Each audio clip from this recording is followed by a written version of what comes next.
UP super TET back to back classes के लिए आज हम लोग देखते हैं जो हमारा टॉपिक चल रहा था बाल विकास को प्रभावित करने वाले कारक, उसी के आगे हम लोग प्रारंभ करते हैं, कंटिन्यू करते हैं। और कुछ शैशवावस्था के प्रश्न वन लाइनर बच गए थे जो इसमें मैंने कवर किया है, और फिर आगे बाल्यावस्था और किशोरावस्था का हम लोग अध्ययन करेंगे। आइए आगे देखते हैं।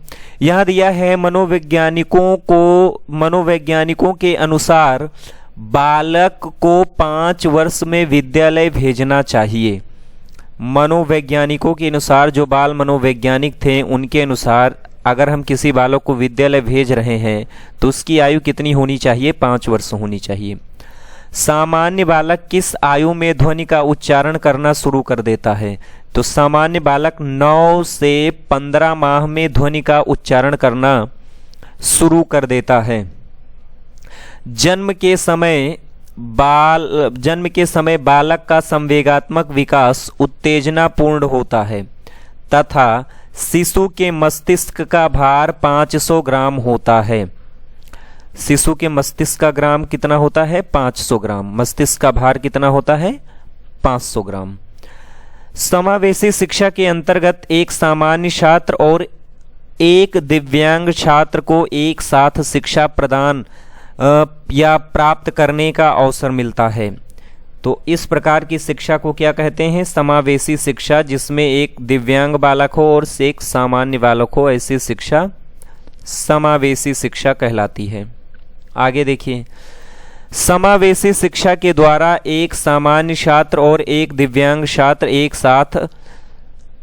एक साथ शिक्षा प्राप्त करने का अवसर मिलता है। शैशवावस्था को स्वप्रेम प्रवृत्ति, नॉर्सिज्म की प्रवृत्ति, ये सीटेट में पूछा गया था। शैशवावस्था को स्वप्रेम की प्रवृत्ति या नॉर्सिज्म की प्रवृत्ति कहते हैं। ये कथन महत्वपूर्ण है। 20वीं शताब्दी को बालक की शताब्दी कहा है क्रो एंड क्रो ने। स्टार पॉइंट ये आपके लिए है। 20वीं शताब्दी को बालक की शताब्दी किसने माना है? क्रो एंड क्रो ने माना है। आगे बढ़िए अगले प्रश्न पे। और अब यहाँ से शुरू होता है बाल्यावस्था। आइए अब बाल्यावस्था के बारे में हम लोग अध्ययन करते हैं और समझते हैं बाल्यावस्था के सभी कारकों को।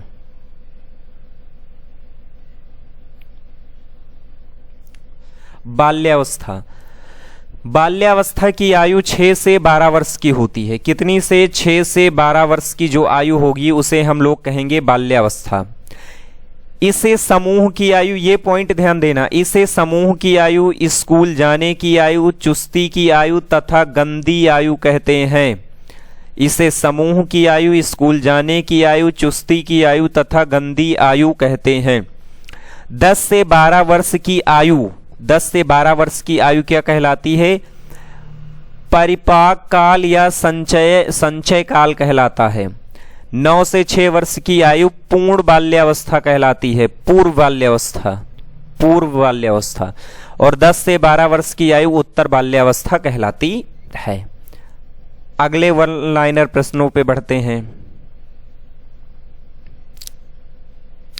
दिया गया है 10 से 12 वर्ष की आयु उत्तर बाल्यावस्था कहलाती है। ठीक, आगे देखिए, बाल्यावस्था को मिथ्या परिपक्वता कहा है या मिथ्या परिपक्वता काल कहा है किसने? रॉस ने।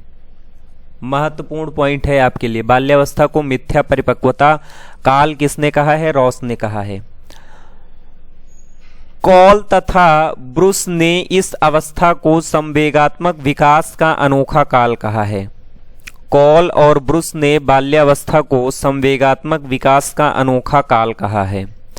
बाल्यावस्था में बालक बाह्य केंद्रित होता है। कहाँ केंद्रित होता है? बाह्य केंद्रित होता है। बाल्यावस्था में ही संग्रह करने की प्रवृत्ति पाई जाती है। बाल्यावस्था में कैसी प्रवृत्ति पाई जाती है? संग्रह करने की प्रवृत्ति पाई जाती है। इस अवस्था में बालक विद्यालय जाना प्रारंभ कर देता है। किस अवस्था में? बाल्यावस्था में बालक विद्यालय जाना प्रारंभ कर देता है। किस अवस्था में? बाल्यावस्था में ही बालक विद्यालय जाना प्रारंभ कर देता है। आगे बढ़िए।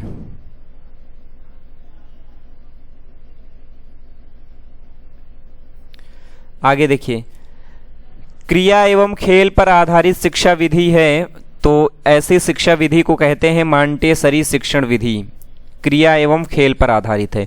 प्रयोगशाला योजना शिक्षण विधि डाल्टन शिक्षण विधि कहलाती है। प्रयोगशाला योजना शिक्षण विधि क्या कहलाती है? डाल्टन शिक्षण विधि कहलाती है। आगे देखिए, बेसिक शिक्षण विधि किंडरगार्टन विधि कहलाती है। बेसिक शिक्षण विधि कैसी विधि कहलाती है? किंडरगार्टन विधि कहलाती है। बाल्यावस्था में खेल की प्रवृत्ति सामूहिक होती है। बाल्यावस्था में ही बालक वास्तविक जगत में प्रवेश करता है। बेसिक शिक्षण विधि कौन सी है? किंडरगार्टन विधि। और बाल्यावस्था में खेल की प्रवृत्ति कैसे होती है? सामूहिक प्रवृत्ति होती है, और इसी अवस्था में बालक वास्तविक जगत में प्रवेश करता है। आगे देखिए,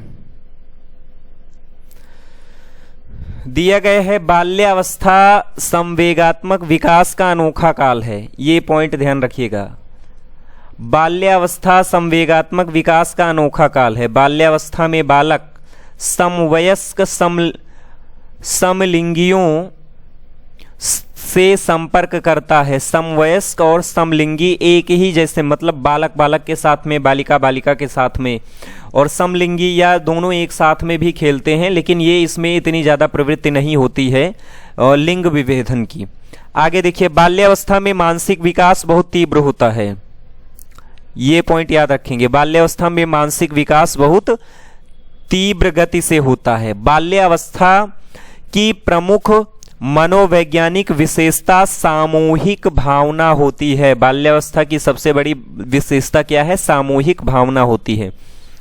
मनोवैज्ञानिकों ने मनुष्य को विषयी कहा है। मनोवैज्ञानिकों ने मनुष्य को क्या माना है? विषयी माना है। बाल्यावस्था में बालक का व्यक्तित्व बहिर्मुखी होता है। बाल्यावस्था में बालक का व्यक्तित्व बहिर्मुखी होता है। इस अवस्था में बालक को सामूहिक खेलों एवं रचनात्मक कार्यों के माध्यम से शिक्षा देनी चाहिए। इस अवस्था में बालक को सामूहिक खेलों एवं रचनात्मक कार्यों के माध्यम से शिक्षा देनी चाहिए। किस अवस्था में? बाल्यावस्था में। आगे बढ़ते हैं। बाल्यावस्था की प्रमुख विशेषता अधिगम्य तीव्रता। अधिगम्य तीव्रता किस अवस्था में आती है? बाल्यावस्था में। अपेक्षाकृत स्थिर विकास की प्रक्रिया तथा यथार्थवादी दृष्टिकोण होता है। किस अवस्था में? बाल्यावस्था में। इस अवस्था में बालिकाओं का भाषा विकास तीव्र होता है, जबकि बालकों का भाषा विकास कम होता है बालिका की अपेक्षा। इस अवस्था में बालिकाओं का भाषा विकास तीव्र होता है, जबकि बालकों का भाषा विकास बालिका की अपेक्षा कम होता है। किस अवस्था में? बाल्यावस्था में। बालक में हड्डियों का विकास 16 वर्ष तक होता है, उसके बाद में हड्डियों का विकास होना रुक जाता है। आगे बढ़ते हैं और अब पढ़ते हैं हम लोग किशोरावस्था, और किशोरावस्था का संपूर्ण अध्ययन करते हैं पूरे एक वन लाइनर प्रश्नों के साथ में, जहां से अगर कोई भी प्रश्न बना होगा तो इसमें शामिल जरूर किया गया है। देखिए किशोरावस्था, तो अब यहां से शुरू हो रहा है किशोरावस्था। किशोरावस्था सबसे पहले प्रारंभ कब से होती है? 12 वर्ष से 18 वर्ष के बीच की जो आयु होती है किशोरावस्था कहलाती है। इसके भी दो भाग होते हैं, एक पूर्व किशोरावस्था 12 से 15 और एक उत्तर किशोरावस्था 15 से 18 वर्ष। 12 से 15 पूर्व किशोरावस्था और 15 से 18 उत्तर किशोरावस्था कहलाती है। आगे देखिए, किशोरावस्था के कुछ प्रमुख कथन भी मैंने शामिल किया है, इनको भी देख लेते हैं। देखिए, किशोरावस्था बड़े दबाव, तनाव, तूफान तथा संघर्ष की अवस्था है। किसने कहा है? स्टैनले हॉल ने कई बार पूछा गया है। किशोरावस्था बड़े दबाव, तनाव, तूफान तथा संघर्ष की अवस्था है, स्टैनले हॉल ने कहा है। आगे देखिए, इस अवस्था में बालक अत्यंत दूत्र एवं तीव्र होता है। इस अवस्था में बालक अत्यंत दूत्र एवं तीव्र होता है। इस अवस्था में संवेग अधिक उग्र होते हैं। संवेग अधिक उग्र होते हैं। किशोरावस्था में शिक्षा का मुख्य उद्देश्य जीविकोपार्जन के उद्देश्य की पूर्ति के लिए शिक्षा दी जाती है। किशोरावस्था में जीविकोपार्जन के लिए इसका मुख्य उद्देश्य हो जाता है, इसलिए इसमें शिक्षा दी जाती है। आगे देखिए, किशोर ही वर्तमान की शक्ति और भावी आशा को प्रस्तुत करता है। ऐसा किसने कहा है? क्रो एंड क्रो ने कहा है।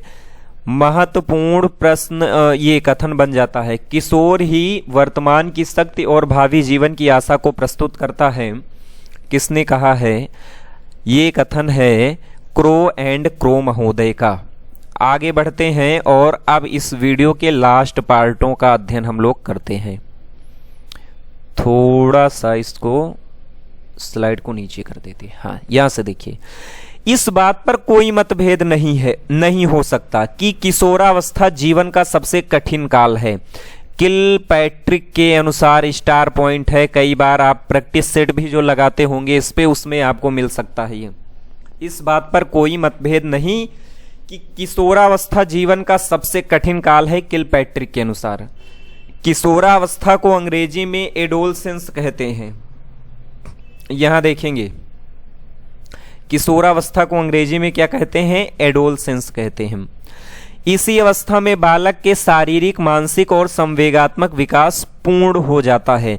तो यहां से शारीरिक विकास भी पूर्ण होता है, संवेगात्मक विकास भी पूर्ण हो जाता है और मानसिक विकास भी पूर्ण हो जाता है। किस अवस्था में?